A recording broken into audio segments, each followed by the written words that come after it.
What's up, guys, and welcome back to the channel. It's Crystal, your favorite social worker. And in this video, I will be discussing how the government shutdown will affect things like SNAP benefits, Social Security, and housing assistance.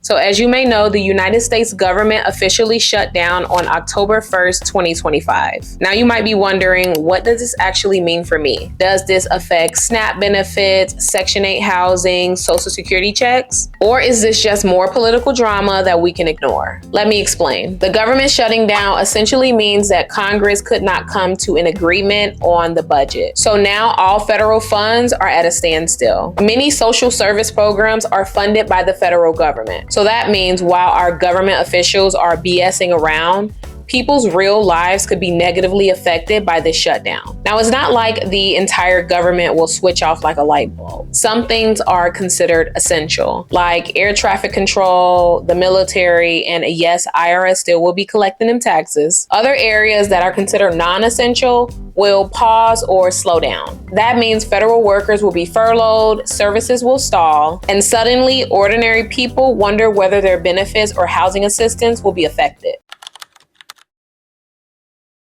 Let's start with SNAP, also known as food stamps. During short shutdowns, SNAP usually keeps running because it has backup funding. But if a shutdown lasts several weeks, states may face delays with getting deposits out. That could mean late payments and confusion at the checkout line. So yes, your EBT card should work right now, but the longer this drags out, the more uncertain that things become.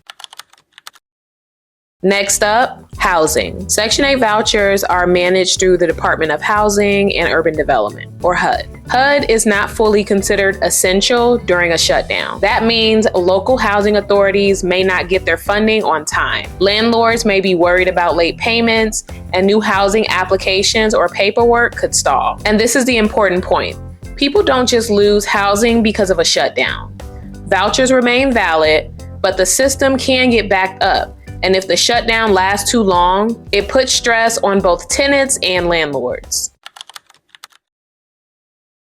The WIC program will be fully operational for the month of October. Benefits for this program have not been reduced. WIC families will continue to be able to shop and keep all upcoming appointments. Now for one of my most frequently asked questions. What about Social Security and Medicare?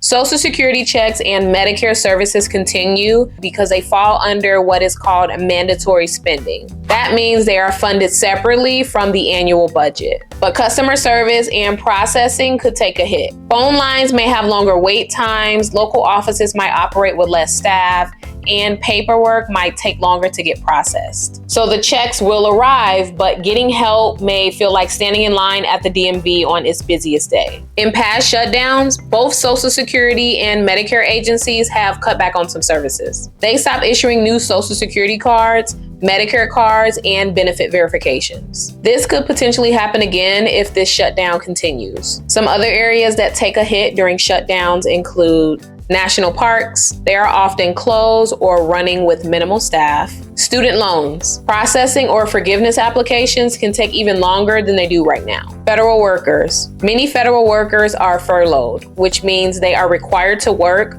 but will not get paid until the shutdown ends. So while the average person may not notice the effects of this shutdown right away, the impact grows the longer the shutdown continues.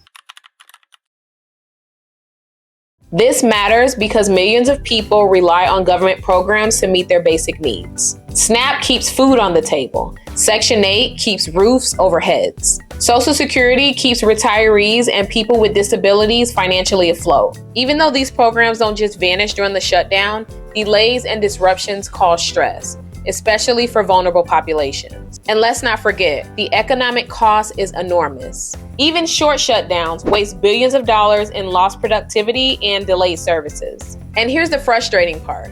Government shutdowns aren't even rare anymore. They've become a reoccurring feature of American politics, usually because our government can't agree on shit nowadays. For families relying on federal support, the uncertainty can feel like they're living in limbo, never knowing if the next check or housing payment will be delayed. So here's the bottom line. SNAP benefits will continue for now, but could face delays if this shutdown drags on. Section 8 vouchers are still valid, though funding delays could cause headaches in the future. Social Security checks will arrive, but good luck getting help over the phone if you need it. The government may shut down, but life doesn't pause for the people who rely on it. Hopefully they'll sort this out soon. In the meantime, stay informed, stay calm, and keep asking the questions that matter. Because these delays in Washington affect everyday households across the country. If this helped to clear things up, give this video a like, subscribe for more breakdowns, and let's continue the conversation down in the comments. Thank you guys so much for watching, and I'll see you in the next video.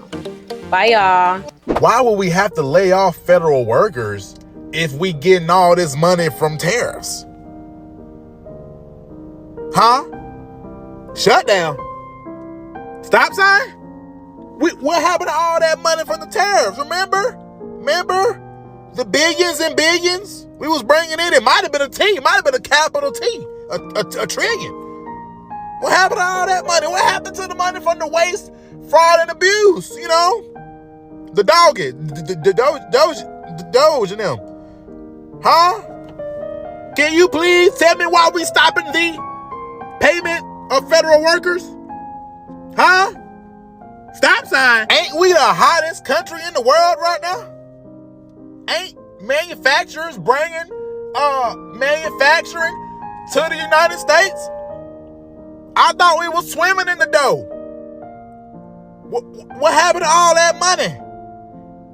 What's going on? What about the billions and billions? Oh, I don't know why federal employees are complaining. They're going to get their back pay. They just shut up and just go to work. You're going to get your back pay.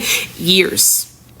It took years to get all of the money we were owed from the last shutdown. Let me explain. So, 6 years ago, during the 2018-2019 government shutdown that lasted 35 days, my husband is an air traffic controller. He was required to go into work, and he went into work. Every day he was scheduled. He went in for overtime. They canceled vacations. He did everything he was supposed to do. He finally got paid. So the thing is, they make it sound like, well, the government's back open, here's your money. No, it comes on your next scheduled paycheck, which was not the day the government reopened. It was still, like, I think over a week, maybe 10 days before we actually got that first paycheck back. And this time around, instead of doing a one lump sum payment like they had done in the past, where you get taxed at like 40% or something ridiculous, because it's literally like, I think it was like 3 or 4 paychecks that they had, given them, they decided to spread it out into each paycheck, just little bits at a time, so it didn't bump everybody up into the next tax bracket, which was fine, great. But that took 4 months before we finally had, okay, they've now paid out. We had to track every hour and make sure, he got paid. Then we find out that the overtime he had worked was not properly compensated. His union got involved, they got a law firm, they sued the federal government, and they won. And we got that check in our mail last week. 6 years after. And it wasn't even the full amount of money that they owed him, like his full overtime, because they had to pay the lawyers. Like, the lawyers took their lump sum and then it was divided out as best they could between everybody else. So it still wasn't even the full amount because the lawyers had to be paid.